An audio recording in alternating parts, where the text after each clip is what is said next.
Այդ հայտարարությունը եկեղեցու մասին է, այդ հայտարարությունը Հայաստանի Հանրապետության մասին է եւ փորձ էր արվում տպավորություն ստեղծել, թե Հայաստանի Հանրապետությունում կարող են գալ ինչ-որ մարդիկ ինչ-որ տեղերից եւ ինչպես իրենք են ասում,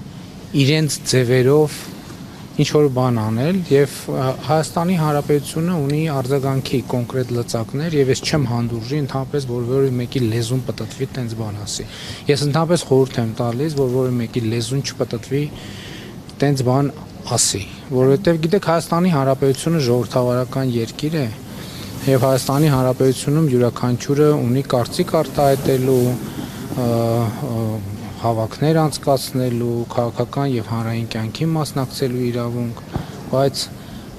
Հայաստանի Հանրապետությանը սպառնալ որևէ մեկը չի կարող եւ ես ինչքան էլ ժողովրդավարություն ամենակոշտ եւ ամենակոպիտ միջոցները կձեռնարկեմ ցանկացած նման դեպքում։ Այսինքն Կարապետյանը ուղղակի ասաց, որ ես կլինեմ եկեղեցու Կարապետյանը, գիտեք ինչ, Կարապետյանը ասաց, որ մենք եթե քաղաքական գործիչներին չհաջողվի, այսինքն եթե քաղաքական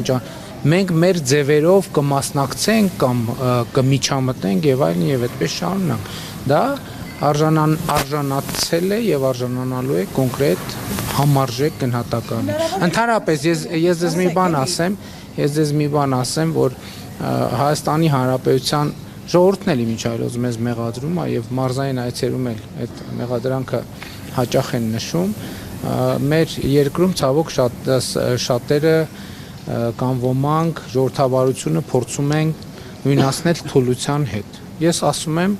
նրանք ովքեր կփորձեն կամ կշփոթվեն ժողովրդավարությունը թուլության հետ